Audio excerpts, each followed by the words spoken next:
Right, here we are, day 2 of the Flying Dutchman Nationals. You can see here has been sort of probably 5 knots all morning from the right direction. The centre of a low pressure system has gone through just south of here, between here and Tasmania, where it's coming through kind of now.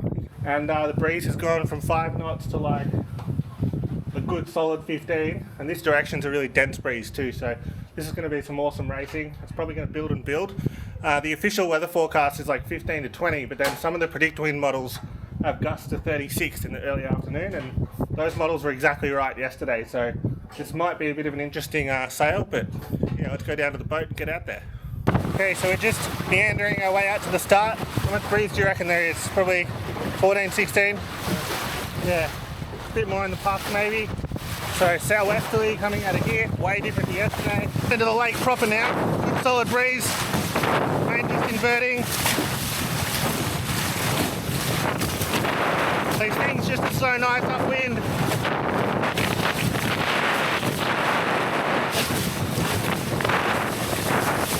Definitely some good little waves.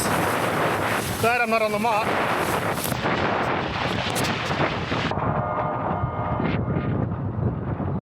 So the course was the same triangle wind return, just oriented differently to allow for the southwesterly wind direction. Yeah, good day to be heavy.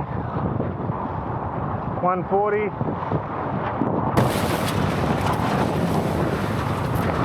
45. If you missed part 1, this is my second day sailing a Flying Dutchman, and it's day 2 of the National Championships, and we're currently sitting 4th overall. 20. We're way back on the line. 15. Yep. 13, 12, 11. I'm late as well. Let's go.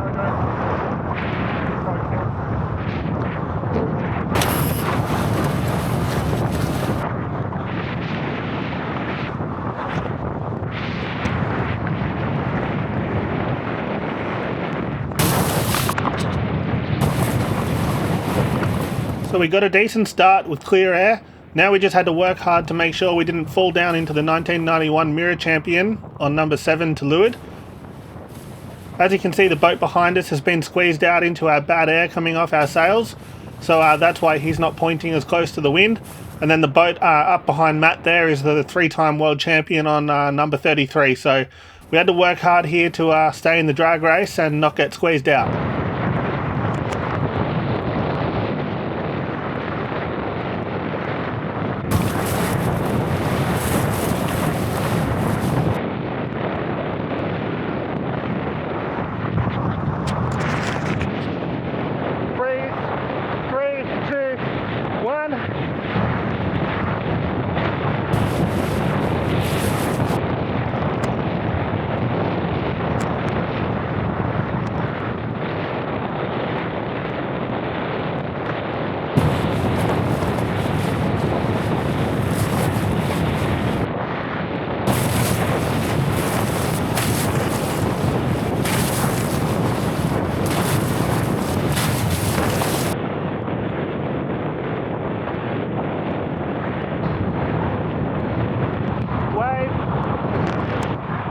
In 2, 1 on us now.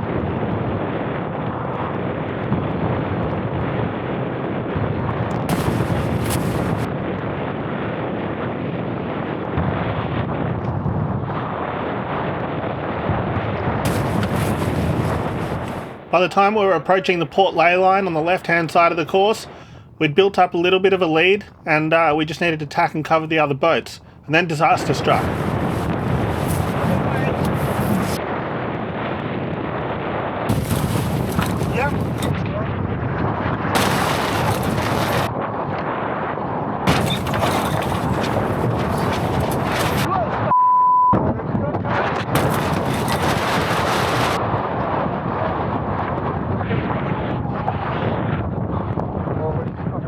So Matt accidentally dropped the tiller. Now we had the triple world champion pushing us further out to the left hand side of the course. Okay,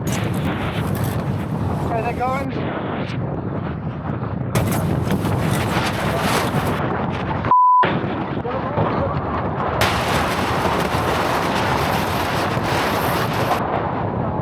Come on.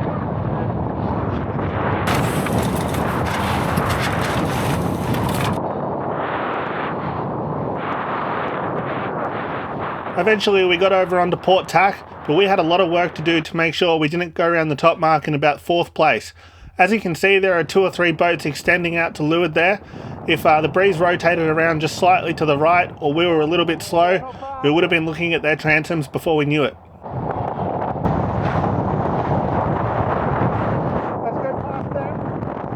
The 1991 Mirror World Champion then threw in attack, and we had to try and squeeze across the front of him. He was on starboard, so we were the giveaway boat. He was trying to work his way to the left-hand side of the course and get a bit more leverage on us. Luckily, we just squeezed across ahead of him. Okay, let's go. We then got the tack done in front of the 3-time world champion, and even though it's clumsy, we looked like we might be in the lead at the top mark for the first time. Go behind. Here we had to work hard to make sure we actually made it to the top mark. As you can see, we're struggling to get enough height or sail close enough to the wind so that we don't have to do another 2 tacks to get around it, which would have been diabolical for our position in the race.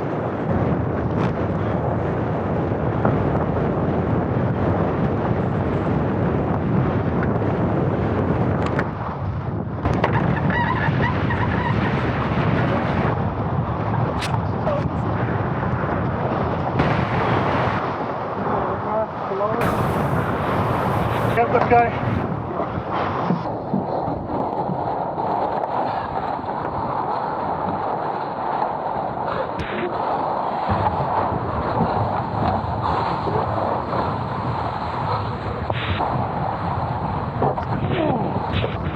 Come on.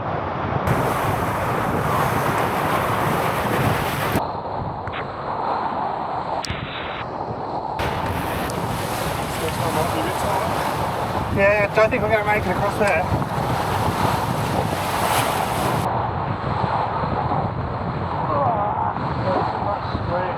Yeah, no way down there.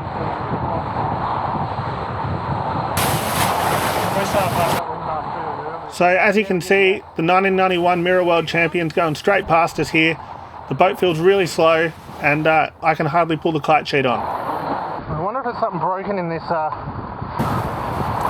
I can barely pull the kite sheet off. Like, is it through a tweaker or... Okay.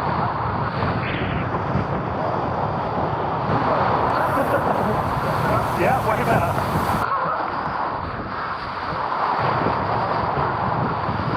Much better.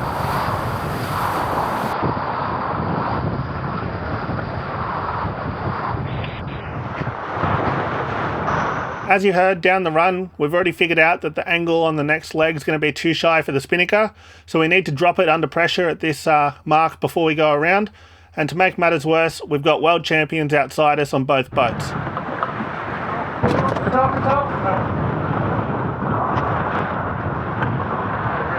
3, 2, 1, let's go.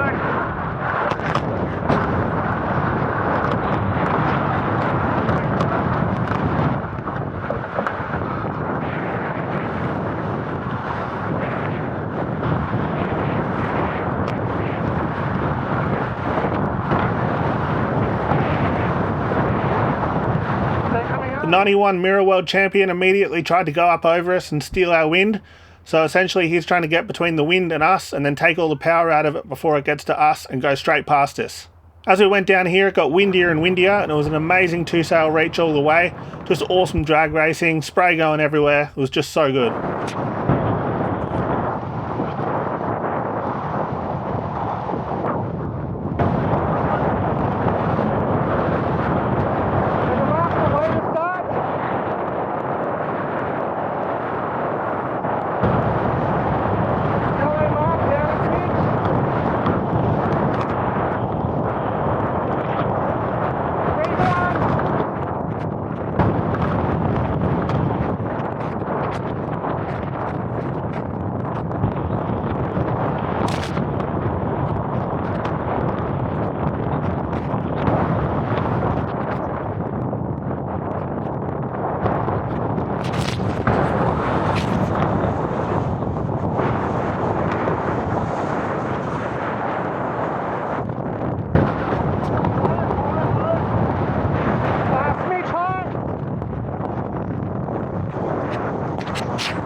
Eventually the breeze did back off just for a moment, and the crew on the other boat managed to get up above us and steal our wind and slip through into first.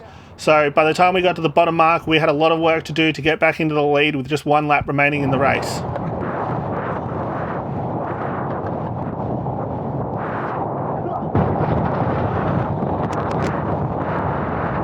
A lot of the other boats had started to depower significantly already by adding in more mast rake, that is to lean the mast back. The triple world champion was right on our tail, but we stuck it out with our max power setting from the day before, which gave us this really nice high mode. It wasn't much good if we tried to go low, but yeah, if we were just in our sort of groove, flat trapping, hiking, and just generally being heavy, we were pretty quick.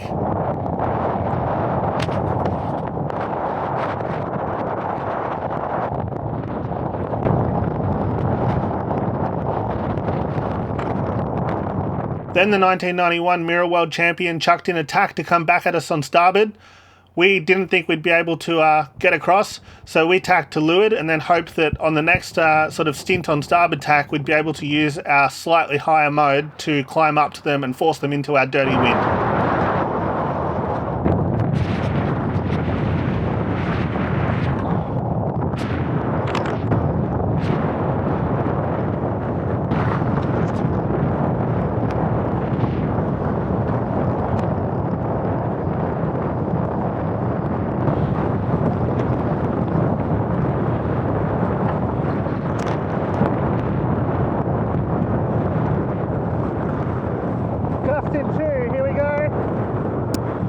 As you'll see here, there's an Etchells coming up. I thought they were through, but Matt didn't, so he called starboard on them.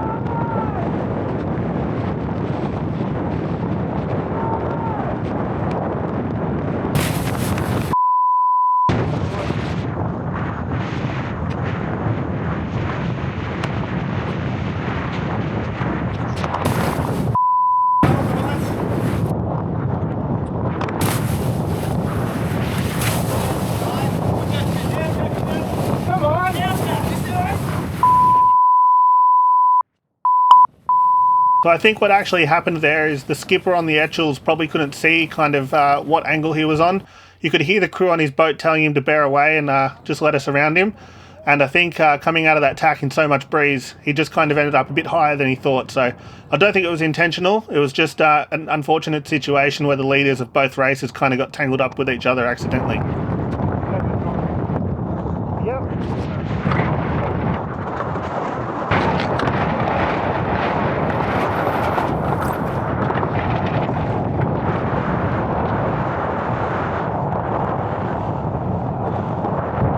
So the 91 Mirror World Champion had tacked out to avoid that Etchells, which meant we got the left-hand side of the course all to ourselves.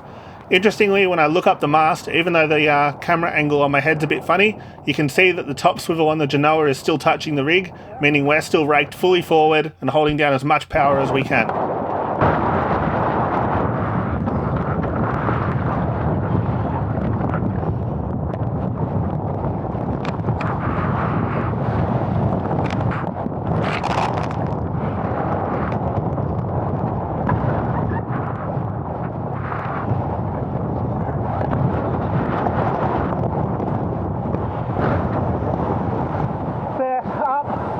Yep. Okay.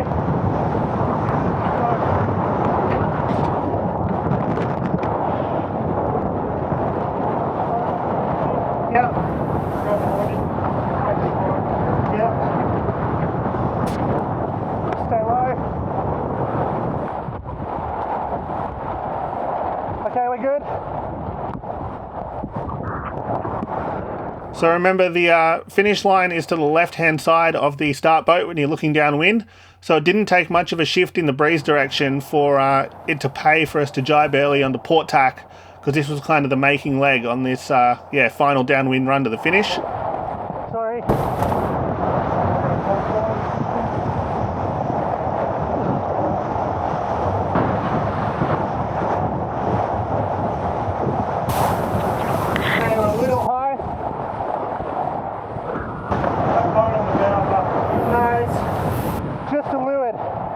Somewhere there, I think. Oh, we're good now. That's it. Yeah. On the mark, that would just be like.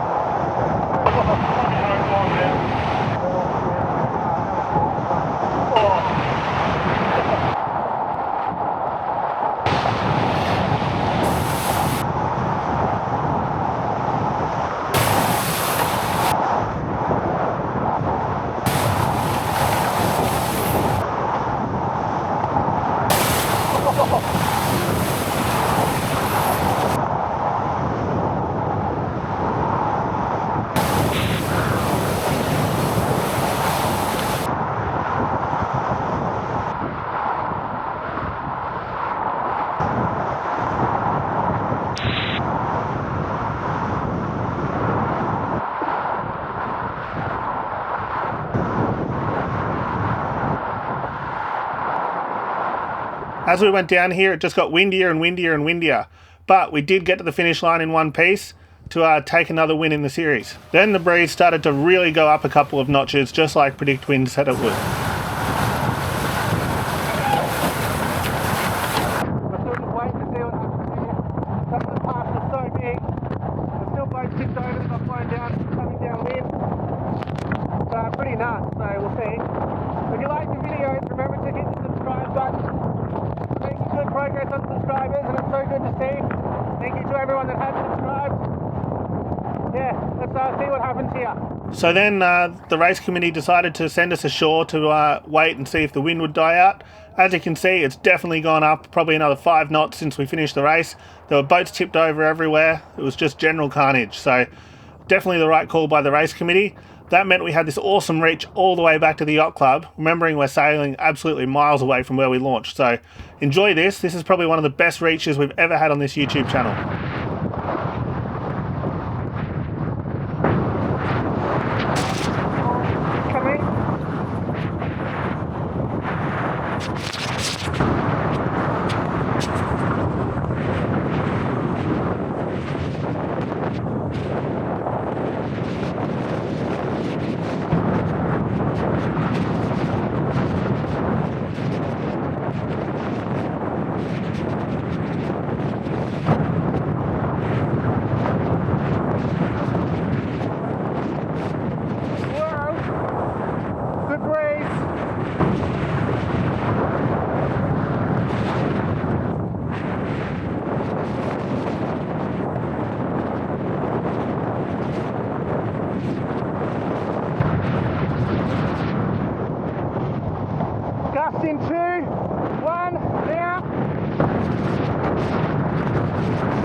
So whilst we're hanging on, trying to get back to the club, a massive thanks to everyone on Patreon that continues to support the channel. It's really appreciated. Also, a massive thanks to everyone that keeps commenting on the videos. I love to read them. We had such amazing feedback on the last Flying Dutchman video with people telling stories about sailing cold molded ones back in the 60s and 70s and all these awesome stories. So please keep sharing them. It's so good to read. It's awesome to see all the discussion where people kind of mention one thing and then someone else says they sailed on the same boat and all this cool stuff. So yeah, please keep it coming. It's so good to read. There was a bull in the water there. I don't know, a bull or a bin or something.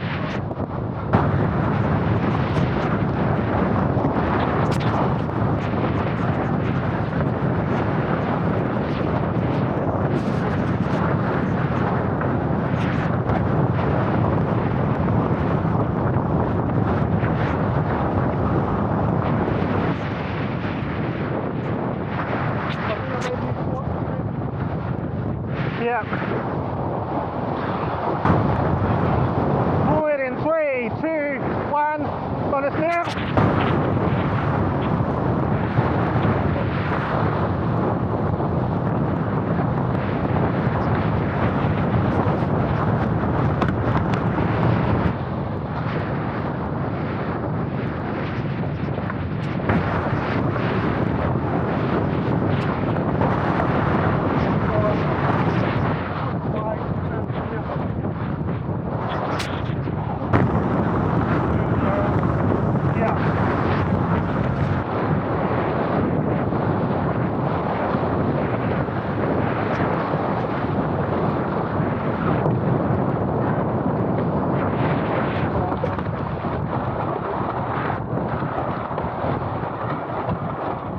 So in the end, only one race was completed on day 2 because that breeze never really did die down.